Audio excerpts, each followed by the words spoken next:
Identificación de una radiografía de abdomen normal. ¿Qué aspectos debemos valorar para identificar una radiografía de abdomen normal? Son 4 aspectos. El primero, un patrón de gases. El segundo, aire extraluminal. El tercero son calcificaciones anormales. Y el cuarto son masas con densidad de tejidos blancos. Iniciamos con el patrón de gases intestinales. Recordemos que la totalidad del gas existente en el intestino procede del aire embutido y en menor proporción por valorar para identificar una radiografía de abdomen normal. Son 4 aspectos. El primero, un patrón de gases. El segundo, aire. Entonces, una placa así normal es más o menos como esta, ¿ya? Donde normalmente no debe haber aire en el intestino delgado, debe estar vacío, ¿ya? Solo puede haber aire, como se ve aquí más o menos, en la ampolla rectal y un poco en el grueso, ¿de acuerdo? Eso es lo normal. Lo anormal es ver niveles hidroaéreos. Puede verse hasta 3 niveles como máxima. Acá tengo 1, 2, 3, 4, 5, 6.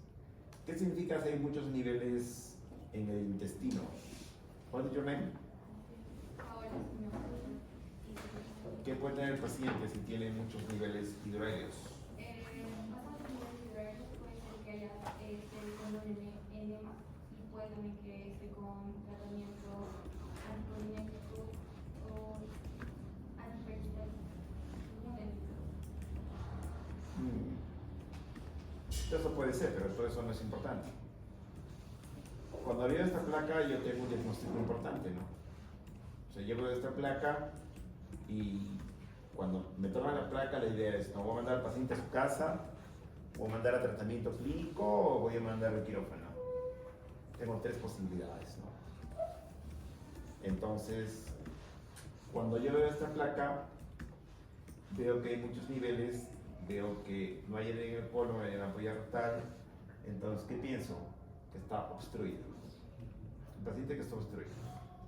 ¿Ya? En el segundo, si el paciente debe estar, aunque no se ven niveles, pero debe estar de pie, ¿qué es esto? Aire libre. Hemoperitoneo. ¿Qué pienso? Que puede estar perforado. ¿Ya? Hay calcificaciones patológicas y calcificaciones normales. Patológicas, cálculos en la vesícula que no siempre se ven en una placa. Por eso que el examen para cálculos en la vesícula, ¿cuál es? Ultrasonido, ecografía. ¿Ya? Cuando veo una sombra, ¿qué órgano es este? El que estoy señalando acá. Y todo esto hasta acá abajo, ¿qué es? No sabemos, ¿no? No sabemos. En una placa tú solamente sabes que hay algo con densidad de agua que está pegado al hígado. ¿Ese algo puede ser el hígado? Sí, correcto. O sea, ¿esto puede ser una hepatomegalia? Correcto. ¿Podría ser un tumor hepático? Correcto. ¿Podría haber un quiste en el hígado? Correcto. De acuerdo, porque recuerden que todos solamente son...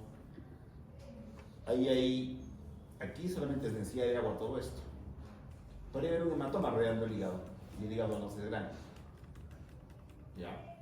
Es como en mi clase pasada, ¿no? Hablábamos de que cardiomegalia lo debemos decir en placa. Porque podría haber un derrame pericárdico. Igual en este caso. Podría haber un hematoma rodeando ese hígado. ¿Ya? Entonces, claro que mi diagnóstico radiológico sería incremento del volumen de la sombra hepática. No sé exactamente lo que contiene. Requiere un método adicional como ecografía, por favor. Extraluminal. El tercero son calcificaciones anormales y el cuarto son masas con densidad de tejidos blancos. Iniciamos con el patrón de gases intestinales. Recordemos que la totalidad del gas existente en el intestino procede del aire dilutido y en menor proporción por la fermentación de los alimentos por acción del microbiota intestinal. Por ejemplo, en esta radiografía de cúbito supino nos permite ver el patrón de gas intestinal. Identificamos el estómago, que casi siempre hay aire en él, que se demuestra con la burbuja gástrica. En el caso de que no haya, puede ser porque el paciente ha vomitado o tenga presente una zona gasoplástica. Ahora, hablando del intestino delgado, vamos a ver que la cantidad pequeña de aire en 2 o 3 asas intestinales es normal, siempre y cuando estas no estén dilatadas. recordando que el diámetro normal del intestino delgado es menor a 2,5 centímetros. Sobre el intestino grueso, debemos mencionar que el aire en el recto y el colon sigmoides es normal. A veces las heces pueden ser reconocidas por burbujas de gas dentro del interior de una masa con densidad de partes blandas de aspecto semisólido. Por ejemplo, en esta segunda radiografía en decúbito plano nos permite ver las partes más altas del intestino grueso, que son los segmentos ascendente y descendente del colon, que al posicionarse posteriores es muy probable de que contengan aire. Vamos a hablar de distensión y dilatación. Recordando que la cantidad suficiente de aire capaz de distender los intestinos es normal. Para ilustrar el tamaño del colon normal en esta radiografía de abdomen, se ha utilizado un enema con bar, recordando que la combinación del aire con el enema de bario facilita el contraste para una mejor visualización del colon. Es así que podemos ver cómo la cantidad de aire distiende el colon, que es totalmente normal. Por otra parte, la cantidad de aire que engrandece más del tamaño normal, es decir, lo dilata, es patológico. Comparando ambas imágenes, podemos darnos cuenta de que la distensión es normal y la dilatación es patológica. Ahora, hablamos de un caso especial de la aerofagia.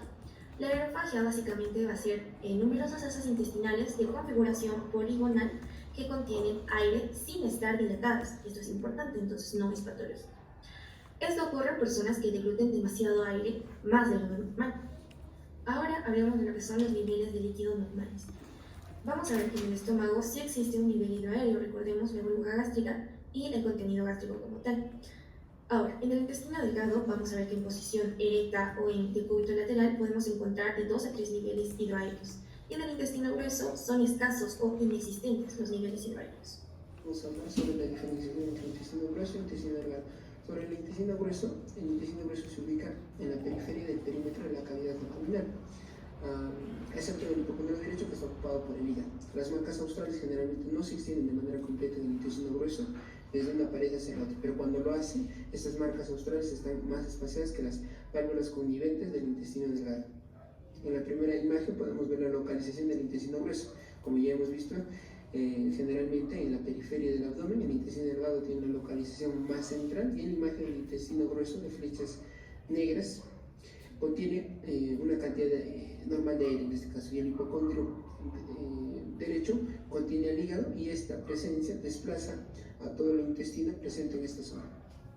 En la siguiente imagen podemos observar las marcas australes normales del intestino grueso. La mayor parte de las marcas australes del colon no atraviesa toda la luz y por lo tanto no se extiende de una pared hacia la otra. Es un aspecto diferente al que presentan las válvulas conniventes del intestino delgado, que ya hemos mencionado, que sí aparecen en todo el lumen. Las marcas australes también están más separadas entre sí que las válvulas conniventes que presenta el intestino delgado. Sobre la identificación del intestino delgado, vamos a ver que se ubica de manera más central. Las marcas valvulares suelen extenderse a través de la luz del intestino de una pared hacia otra. Las válvulas conniventes del intestino delgado son más próximas que las marcas australes que presenta el intestino grueso. El intestino delgado, en cuanto a dilatación, puede alcanzar un diámetro aproximadamente 5 centímetros, mientras que el diámetro del intestino grueso en estos casos es aún mayor. Sobre la serie radiológica del abdomen agudo, también denominada una serie abdominal completa o serie de la obstrucción, vamos a ver primero dos proyecciones, que es la proyección de decúbito supino y luego la proyección recto en decúbito. ¿Qué son estas líneas que he dicho? ¿Cuál es, René? Marcelo Gómez. ¿Este es un paciente normal o enfermo? Normal. Bien. Caso error. Solamente se ven las válvulas conniventes cuando el paciente está obstruido. Y este signo que estás viendo se llama el signo de la pila de monedas. La pila de monedas. Y la pila de monedas es clásico de qué? De una obstrucción intestinal. Entonces, normalmente, como han dicho ahí claramente, debe estar en tu cabeza ya. Si les tomo placa a todos y me tomo placa a mí, vamos a ver como este paciente más o menos. ¿Se ve alguna masa intestinal delgada acá? Casi no. Normalmente vamos a ver casi nada del delgado. Y lo normal es que vamos a ver intestino grueso. Esto es grueso porque estos son las austras, y estos son heces, y es la ampolla rectal. ¿Ya? Entonces, eso es normal. Así estamos todos en este momento, como este paciente de aquí. Pregunta.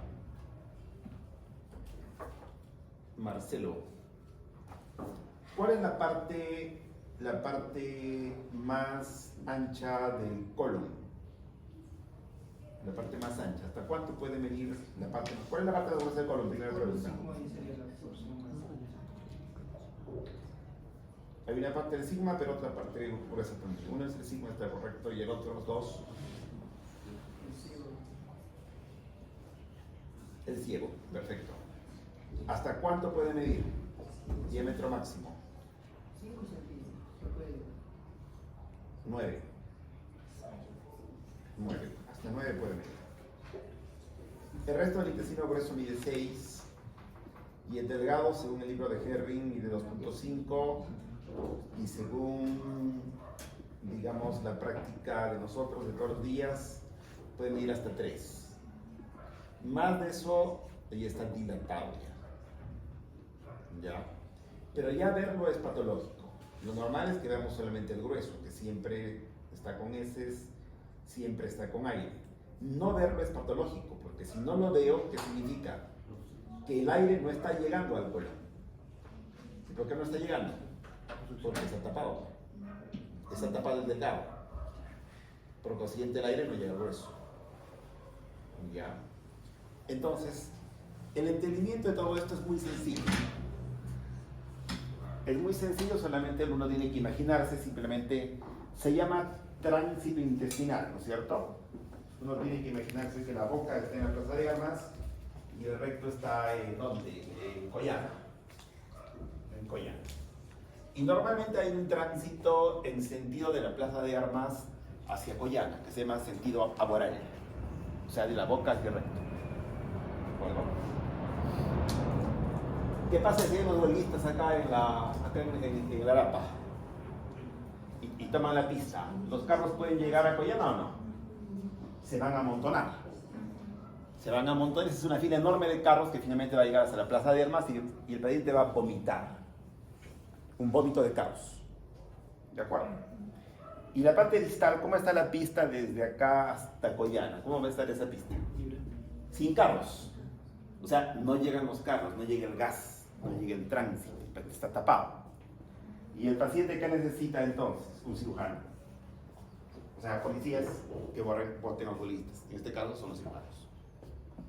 Sobre ese entendimiento viene todo el razonamiento y todas las imágenes de cómo son las cosas. ¿De acuerdo? Primero entendiendo, pero lo normal. Ya, lo normal es que el delgado está vacío y el colon siempre está con aire y heces. Siempre. Aunque esté expurgado, ¿no? Pero estamos hablando de un estado normal. O sea, en este momento que nos suben placas. Antiguamente se purgaban para hacer placas por diferentes motivos, porque antes las placas se usaban para ver cálculos, para ver otras cosas, y los radiólogos tenían que alucinar. O sea, los radiólogos informaban bajo el efecto del San Pedro, de ayahuasca. No estábamos sanos nosotros, teníamos que estar medio locos así. Porque veíamos placas y alucinábamos cosas ahí, ¿no? Pero ahora no, ahora tú tienes que ver claramente las cosas. Y ahí la placa por eso sirve para cosas concretas, nada más. Y eso que sirve incluso es más o menos, no más, ¿no? Para obstrucción el examen de elección es tomografía. En placa se ve en el 60% de casos, más o menos.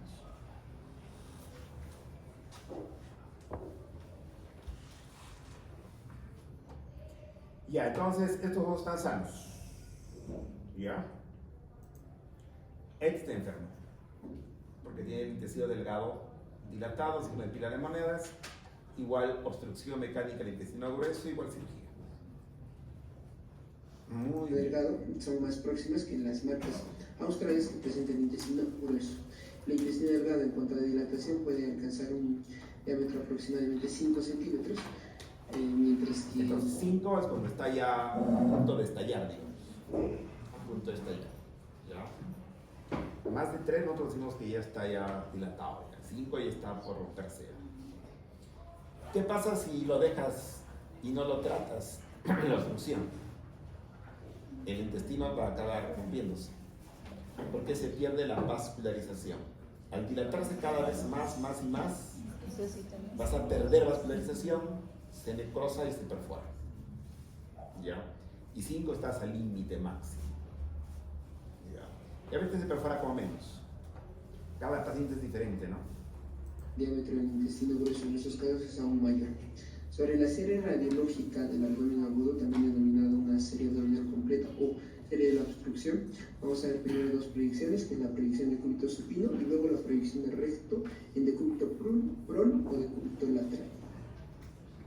La serie radiológica del abdomen agudo, cuya proyección es de cúbito supino, nos permite evaluar el aspecto general del patrón de gas intestinal, tanto la cantidad de aire y de líquido y su probable localización. Vamos a poder observar también si hay presencia o ausencia de calcificaciones y la presencia de masas con densidad de tejidos blandos.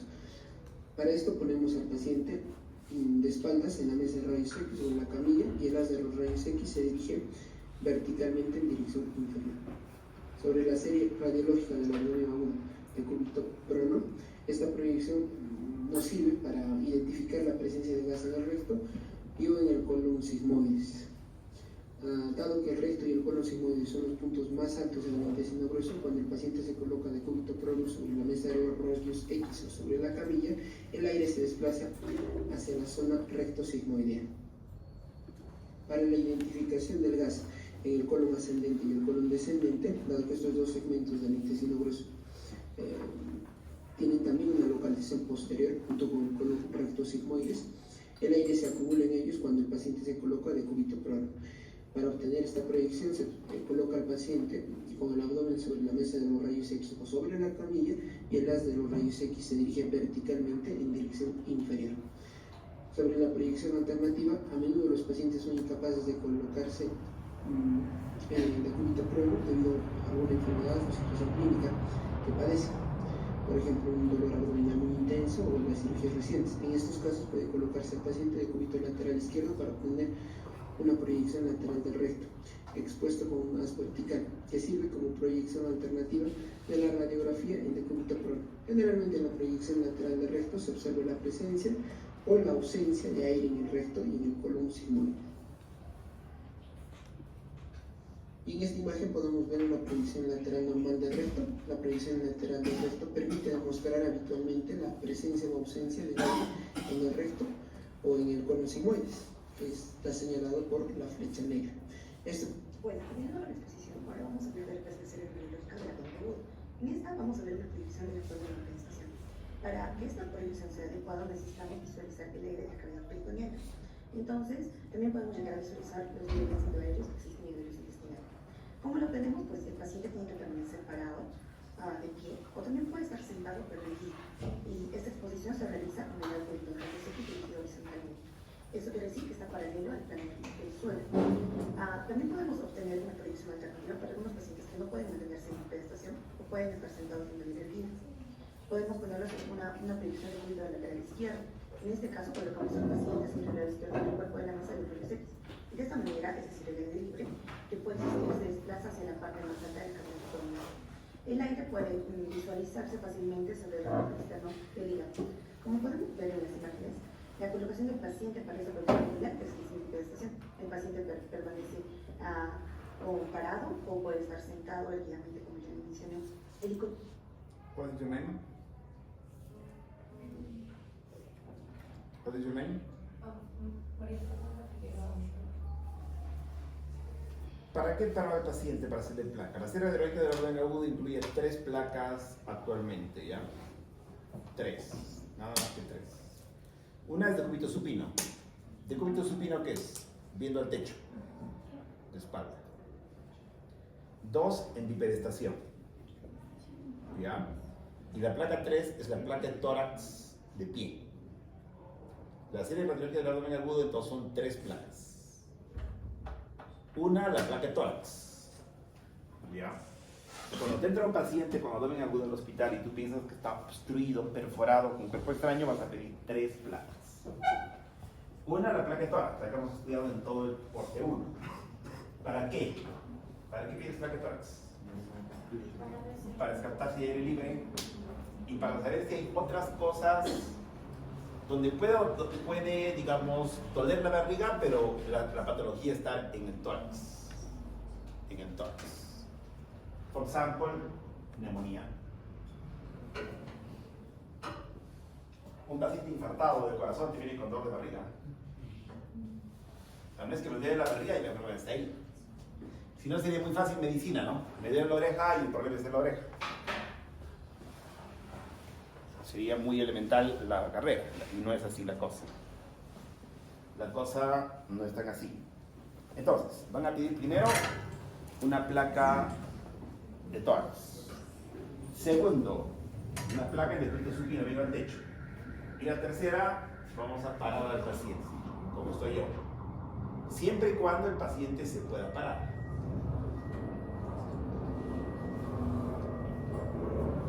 Entonces, como me comentaba Lunax exponiendo, ¿para qué hago parar al paciente? ¿Para qué lo pongo así al paciente de pie? ¿Cuál es el objetivo de pararlo? Perfecto, para ver el vecino de la botella. Si está obstruido, tengo que ver niveles hidroaéreos y para eso lo paro. Para eso lo paro. ¿Ya? Y también para ver neumoperitoneo. Por dos motivos. Ahora, cuando no puede pararse el paciente, lo voy a poner de decúbito lateral izquierdo. O sea, con la parte izquierda apoyada en la camilla, de costado. ¿Para qué? Para que ese aire libre se ubique sobre el hígado y se pueda ver ahí una burbujita. Ya, el aire. ¿Y para qué lo he hecho? ¿Para qué lo pongo en decúbito supino?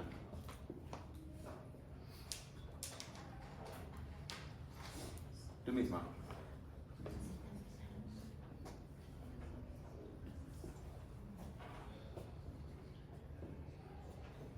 Cada cosa tiene su motivo en la vida, ¿no? Por gusto no voy a hacer las cosas. ¿Para qué están acá? Quieren ser médicos. Algunos por su voluntad y otros a la fuerza.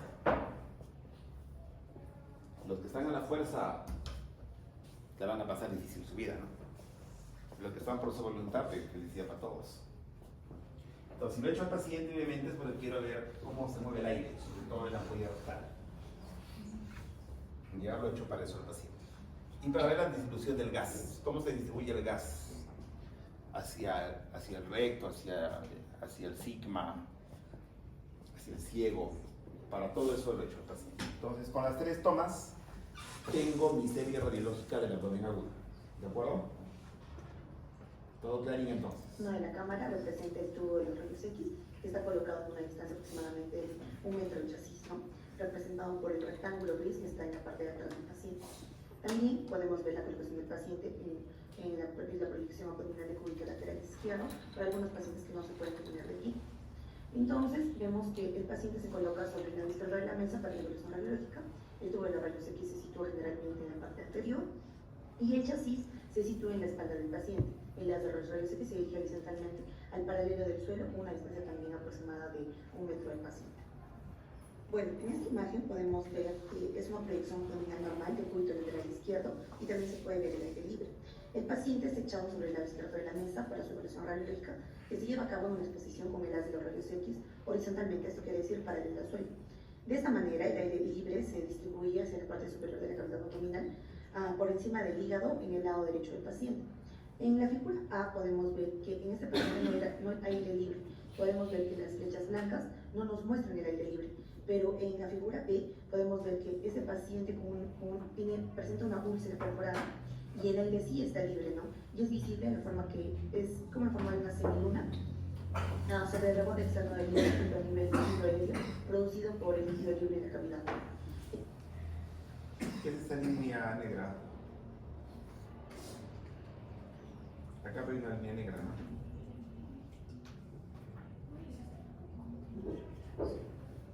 Son pacientes que están de decúbito lateral izquierdo, ¿no? Los dos. Uno está sano y uno está enfermo, me dicen, pero quiero saber qué es esa línea negra. ¿Es qué? Perfecto. La Graciela. Es la Graciela. grasa properitoneal se llama. En cambio, en este paciente hay aire libre, lo han puesto de costado y se ve una tremenda burbuja de aire, ¿no? Entonces, si este paciente se ha accidentado, por ejemplo, ¿qué voy a pensar? No voy a pensar que ese aire libre es de milagro, ¿no? Voy a pensar que está perforado. Pero viendo una placa voy a saber que víscera está perforada, o aún viendo tomografía. No. ¿Cómo voy a saber qué víscera está perforada? ¿En qué momento? La luna que está poniendo. Tengo que razonar, ¿no? Más o menos que veo que pienso que me pregunto, más o menos alucinar. ¿En qué momento voy a saber qué víscera se ha perforado?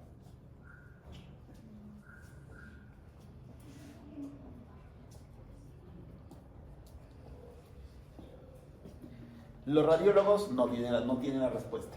¿Quién tiene la respuesta? Los radiólogos solo saben que algo se ha perforado, pero no saben qué.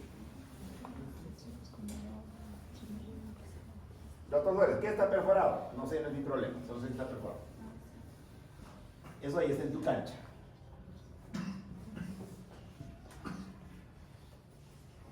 ¿En qué momento? Solo cuando abres al paciente. Por eso que se llama las cirugías que hacen los cirujanos de abdomen, se llama laparotomía exploradora. Tú sabes que está perforado el paciente, ¿ya? Pero ellos tienen que abrir y tienen que sacar todas las tripas, todo para afuera. Por eso cuando te operan te ponen un campo quirúrgico al costado, ¿no? Que ellos van sacando todo y van revisando ahí, ¿no? Es como el llantero, ¿no? Cuando se te pincha una llanta de tu bicicleta o de tu auto, ¿qué hace el llantero? Lo mete en un cilindro de agua, ¿no es cierto? El cirujano tiene que sacar y estar mirando, está mirando. Tiene que chequear y mirar dónde está roto. ¿Para qué? Para que luego te parche la llanta. ¿Cuál es la llanta? Intestino delgado, grueso o estómago. ¿Ya? No hay otra. No hay otra manera, o sea, no hay otro método. Por eso el cirujano entra a explorar. Si la ruptura es grande, tiene que cortar. Y a veces se necrosa, ¿no? Todo se daña. Tiene que cortar un pedazo y luego unir. Reparar. Si solo es un huequito, le hace un par de puntos y queda. Depende del caso. No hay un caso igual a otro. ¿Ya? Las placas sí pueden parecerse, todas son muy parecidas. Pero este es mucho aire, ¿no? O sea, está ahí perforada, tiene una gran perforación en este paciente.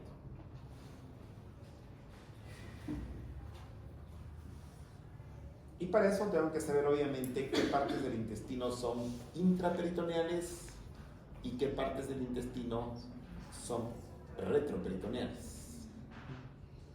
Daphne Hayo, ¿qué partes del intestino delgado son intraperitoneales y qué partes son retroperitoneales?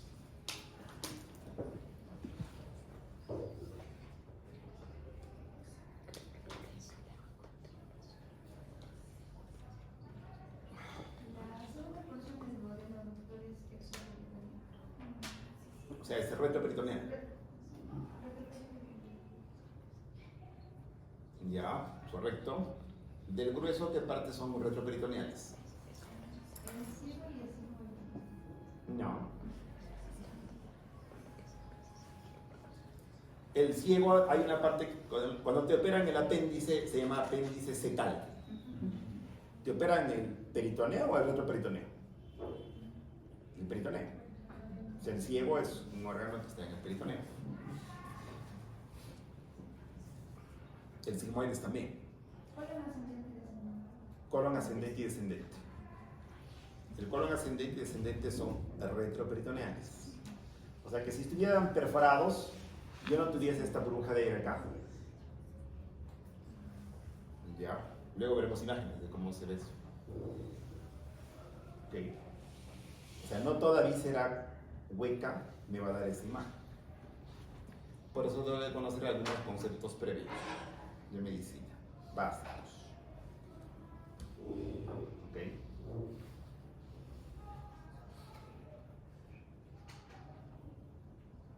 Los radiólogos le llamamos the requisites, los requisitos. Los requisitos son cosas que un médico tiene que saber para entender la carrera, ¿no? Las cosas básicas. En dirección de los pies del paciente. En la dirección de la cabeza, es decir, que está en dirección de la cabeza del paciente. Y bueno, también podemos ver que existe una serie radiológica del abdomen agudo. Eso quiere decir el tórax en bipedestación, ¿no? Esa proyección, sobre todo, es adecuada para visualizar el aire libre bajo el diafragma. También nos puede ayudar a detectar una neumonía en las bases pulmonares y también nos ayuda a detectar los derrames pleurales que pueden ser secundarios a un proceso patológico intraabdominal. Por ejemplo, la pancreatitis, que puede asociarse con un derrame pleural izquierdo, algunos tumores ováricos, un absceso localizado en el diafragma. En el cuadro 13.2 que podemos visualizar ahí, ¿qué podemos ver en un nivel hidroaéreo en las radiografías convencionales? ¿Y qué hay que contar? ¿No? Por ejemplo, ahí podemos ver lo que es el aire, el líquido, es unas de rayos X horizontal, es decir, normalmente paralelo al suelo. Las interfaces del aire líquido no se pueden visualizar en las radiografías convencionales, que se obtienen con el haz de rayos X de manera vertical, ¿no? Como podemos ver en la imagen, podemos ver la colocación del paciente de su pared torácica en bipedestación. El paciente se sienta de manera erguida o permanece de pie, ¿no? El haz de los rayos X está dirigido horizontalmente. Cualquier aire libre del abdomen va a ascender y situarse debajo del diafragma, haciéndose visible. Y bueno, finalmente podemos añadir lo que son los artefactos diagnósticos. En este caso existen dos tipos de clasificaciones abdominales, que no se deben confundir con lo que son clasificaciones patológicas. En la primera imagen podemos ver lo que son los pleuritos, que son clasificaciones pequeñas y redondeadas que corresponden a lo que son los tramos venosos clasificados y se observan asociados al envejecimiento. Fundamentalmente lo podemos encontrar en lo que son las venas pélvicas de la mujer, que clásicamente se muestran con un centro transparente. Esto puede permitir diferenciarlos de los cálculos internos con los que llegan a confundir los hombres.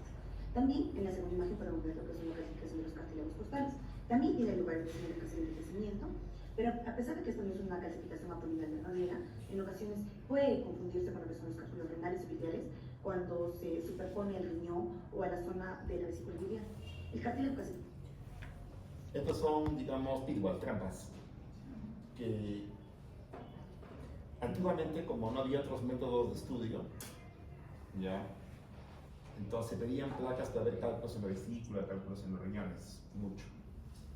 La clave que está en ver este centro negro. Si tienes una clasificación con centro negro, este es un flebolito.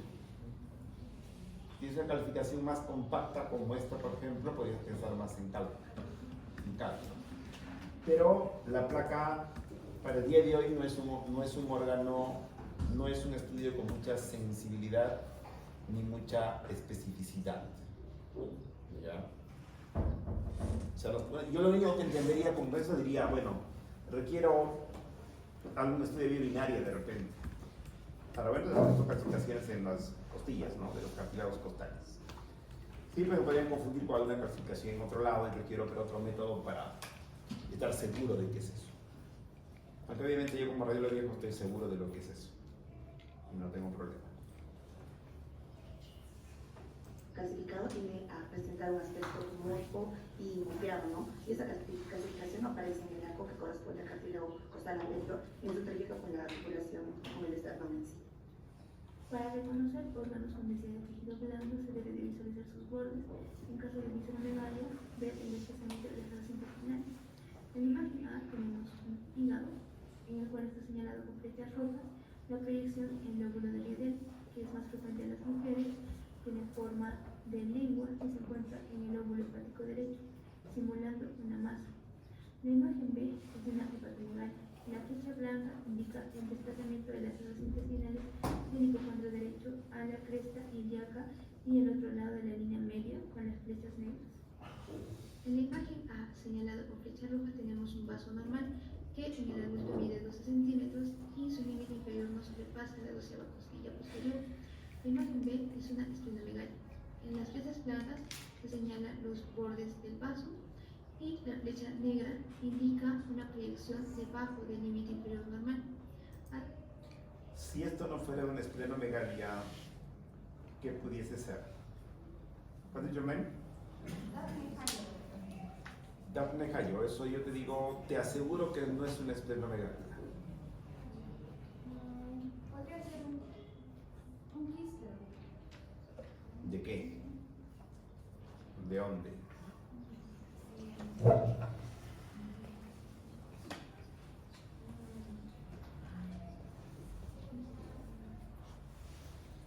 Es correcto, puede ser un quiste. ¿De dónde?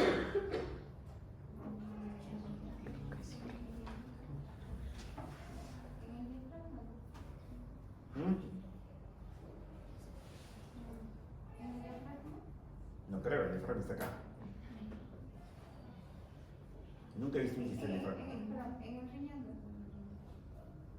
En el riñón. Los riñones tienen mucho quiste, ¿no? Mucho quiste. El vaso no tiene casi quistes. Entonces eso podría ser también un tumor renal. Podría ser el riñón también. Un riñón grande. Yo no sé. Entonces solamente veo una masa con densidad de agua que asesina la resuelta con el vaso. ¿Y qué necesito hacer? Ecografía. Dos posibilidades, ¿no? Bueno, el primer método es ecografía, porque medicina costo efectiva debe usar lo más barato posible para el diagnóstico. Y la ecografía es muy buena para ver el hígado, para ver el vaso. Entonces yo por eco puedo decirte si esto es un vaso grande o es otra cosa, como por ejemplo una masa. Igual en otro caso puedo decirte si es un hígado grande o es un hígado, por ejemplo, con un parásito famoso incluso que se llama quiste atípico. En la placa tú solamente vas a decir que el hígado, o sea, la zona del hígado se ve grande, pero requiere ecografía. O sea, viendo esta placa no le va a decir tu paciente, ¿no? Usted tiene un vaso grande. ¿Ya? Solo le vas a decir, usted requiere que lo vean los flores en Avenida Los Incas 827. Nada más. Es todo lo que tienes que decir. ¿Por qué? Porque no tienes que meter la pata. Ya. Estamos en el 2024. No estamos en medicina de hace... ¿Esas placas de cuándo son, hemos dicho? 1895. Obviamente, así. Yo cuando era interno estaba vestido de blanquito en el hospital regional en el año 1998. Y en el 98 no habían... Estaba recién apareciendo la ecografía en Cusco en el 98. No teníamos ni cuyo en el 98, cuando yo era interno. Ahí sí más o menos podía ser perdonable, más o menos, ¿no? Ya, me parece el vaso grande, algo así, ¿no? Pero ese era el 98. Ahora estamos 24. Entonces, ahí es concreto. Hay ahí una sombra que se le da con el vaso, requiere una ecografía para estar seguro si es vaso grande o no es vaso grande. Ya. ¿Y por qué crece el vaso? Te voy a poner Jairo. ¿Podría ser por una reacción? 1, 2, De reacción y hipertensión. 3.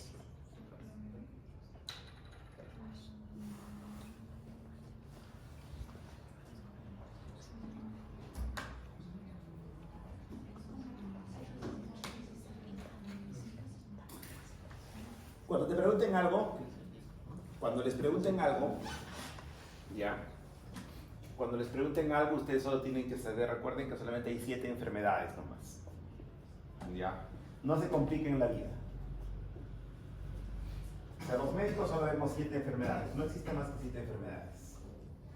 O es tumor, o es trauma, inflamación e infección es casi lo mismo, o es congénita, o es metabólica, o del desarrollo.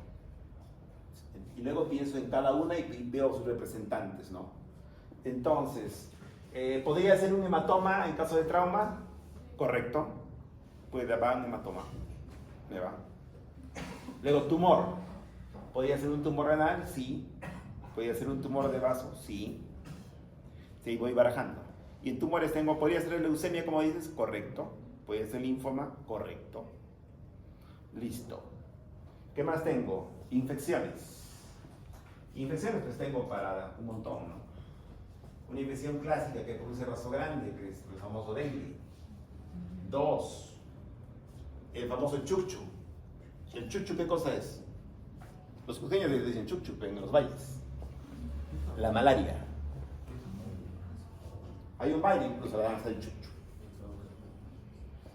Entonces, y así voy, que se llama, en metabólicas, que se llama y hay un montón de enfermedades hematológicas y no sé qué, anemia drepanocitis, que no sé qué vainas, ¿no? Pero se dan cuenta como yo, digamos, como sé que solo existen enfermedades y por ahí te saco un montón de cosas. Tienes que ordenar tu cabeza y sueltas. Sueltas y hablas sabiendo que solo existen enfermedades, nada más. El resto es flow, nada más. Todo el resto es flow. Yo puedo hablar, concentrarme y sacar pues 50 enfermedades en este momento. Yo que soy radiólogo, que no estoy muy metido en la parte clínica, pero igual. Solamente porque en mi cabeza los conocimientos están ordenados. ¿Ya? Y ustedes deben también ordenar su conocimiento. ¿Cuál? Pero en base al razonamiento, no en base a la memoria, porque es frágil. Es frágil. ¿De acuerdo? Entonces, este paciente requiere que le pasemos el QI, que le hagamos ecografía. ¿Ya? La placa solamente me va a decir que hay una sombra ahí pegada al vaso, pegada al riñón, que está grande y que requiere un estudio superior. ¿De acuerdo? Los alumnos tienen que saber a la perfección qué es sensibilidad y qué es especificidad. ¿Ya? Además, se observa el desplazamiento de la cámara gástrica hacia la línea media o incluso más allá.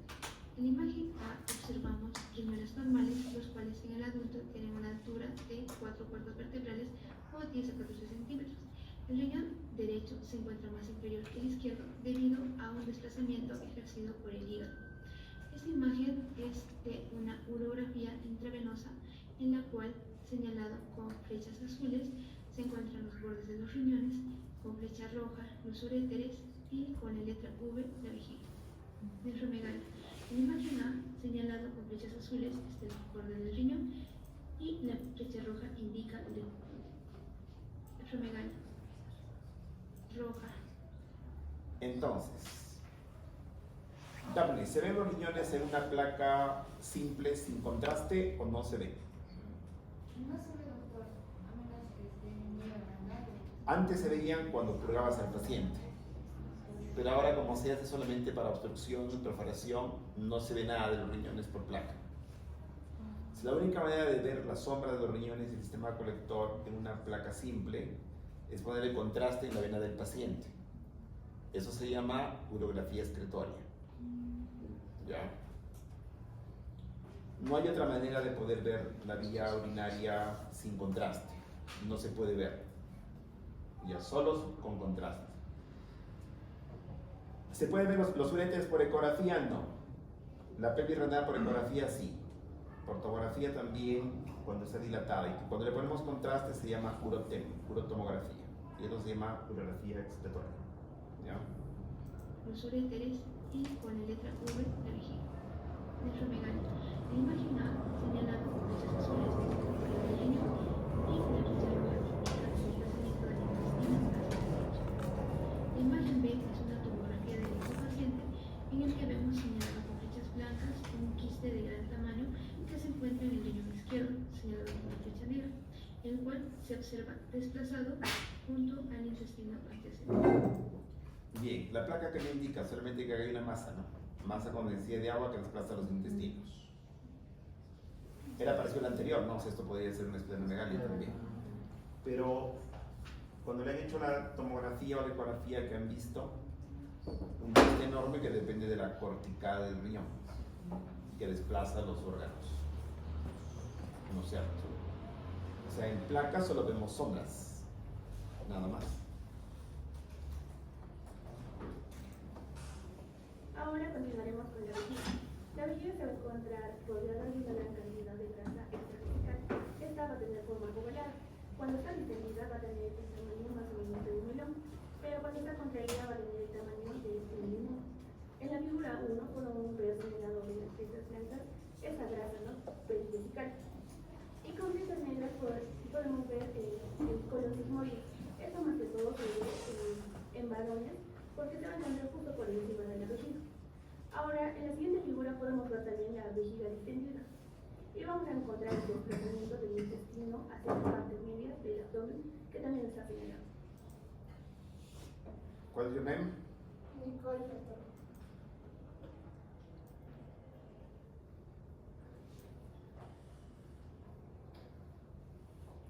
Esta es una mujer, digamos.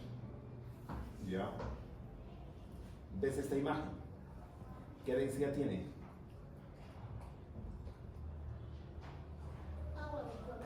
Perfecto. ¿Cuáles son tus posibilidades diagnósticas solo viendo la placa? Si es que no te cuento nada, ¿no? Solo veo la placa y en mi cabeza tengo que pensar qué puede ser eso. Uno es la vejiga distendida. Dos. Puede haber todo un mioma. Perfecto. Puede ser un mioma enorme que ocupa toda la cavidad pélvica. Tres.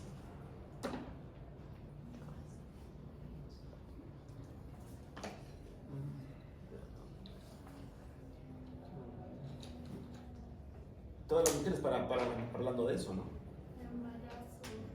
¿Cómo? Pero verías un esqueleto, pues. Para hablando de quistes o no. Quistes. Que tenía un quiste por allá, un quiste por allá y no sé dónde. ¿Cierto? Entonces, es importante, obviamente, cuando yo veo a un paciente veo esta sombra, le preguntaré, ¿no? O sea, ya, señora, vaya a orinar. No tengo ganas de orinar y tengo esta imagen, no voy a pensar en una vejiga distendida. ¿No es cierto? Pero tengo que pensar que un mioma grande me va a dar una imagen igualita. Un quiste me va a dar una imagen igualita. ¿Qué tengo que hacer? ¿Cuál es el mejor método para ver pelvis de mujer? La ecografía. Todos los órganos de mujer se ven excelentemente bien con ecografía, los órganos pélvicos. Es el examen de elección. Para ver el útero, para ver los ovarios, para ver el endometrio, para ver todo. ¿Ya?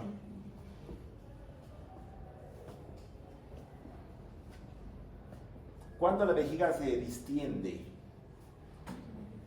y obviamente el paciente va al baño y no puede orinar y es mujer. Si es varón, ¿qué sería? Es algo fácil, ¿no? Próstata, ¿no? El varón sufre de la próstata y no puede orinar y acaba sondeado.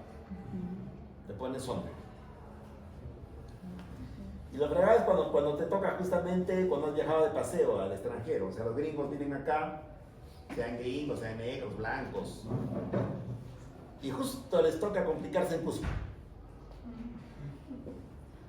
Y regresan a su tierra con una sonda. Y ya, van al Chupichu con su sonda. Te toca, pues. Si te toca, te toca. Por eso antes de viajar, que sea chequeadito, ¿no? Y no es para estar viejito, pasando por el mundo, ¿no? Estar viejito ya no puedes hacer muchas cosas. Si es varón, es próstata. Si es mujer, ¿qué podría ser? Que no puede orinar. Es algo frecuente que pasa en los hospitales. No pasa tanto en casa en las mujeres. Las mujeres tienen una letra corta y normalmente siempre pueden orinar con facilidad. Pero hay un momento en particular que pasa en los hospitales donde no pueden orinar. Cuando les han operado. Cuando te operan, luego no puedes orinar.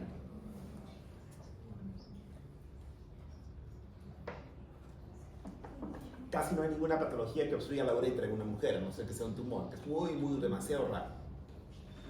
Eso es demasiado raro. Pero no orinar luego de una operación sí es frecuente. Y a veces mucho médico mudo que me da ganas de cortarles la cabeza, vienen a radiología y le hacen tomar tomografía al paciente, descartando un tumor cuando lo han operado ayer al paciente. Lo han operado ayer, me hacen tomografía. Para llamando la atención a los que viejo, puedo llamar la atención a los médicos jóvenes, pero no. Solo tienen que hablar con su paciente nomás. Me han operado ayer, ya que tienen que hacer orinar. Si parto un globo, ¿no? Pero a ver, si ayer le han operado a una mujer, digamos, le han sacado el útero y no orina, y le toco y su vejiga está vacía, vacua, o sea, no siente una bola, pero la señora no orina, incluso está con sonda. Cuando se operan le pone sonda, ¿no? Y está en cero. y han pasado 12 horas y no orina. ¿Tu sentido común qué te diría? ¿Por qué no orina la señora? Uno podría estar deshidratado, pero normalmente siempre está con vida el paciente. La enfermera le abre la vía. Luego le ponen furosemida. Claro, es el sentido común. Te has volado uretra. La semana pasada han volado uretra, es que ahora están ahí los juicios. Y el sentido común para mí ha sido sencillo, ¿no? Cuando he diagnosticado yo el caso. Le pasó el QI, encontró líquido libre. He plantado que pasa orina, le he hecho tomografía, urotem y he visto que el contraste se ha hecho por todos lados. Acabo el cuento. ¿Para qué mucha ciencia? Solo es sentido común. Medicina es sentido común. Pero para el sentido común, ¿qué necesito yo saber? ¿Cómo funciona la máquina? Tengo que hacer fisiología, anatomía humana, fisiología básica. Si soy mecánico, sé cómo funciona un carro. Soy mecánico de Toyota. Sé exactamente qué es, cómo funciona, etc. Y puedo reparar ese carro porque lo sé manejar, sé cómo es el carro.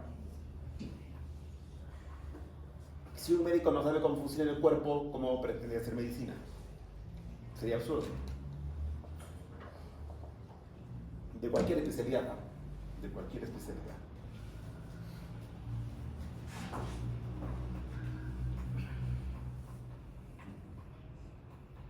A ver, ¿qué hora es?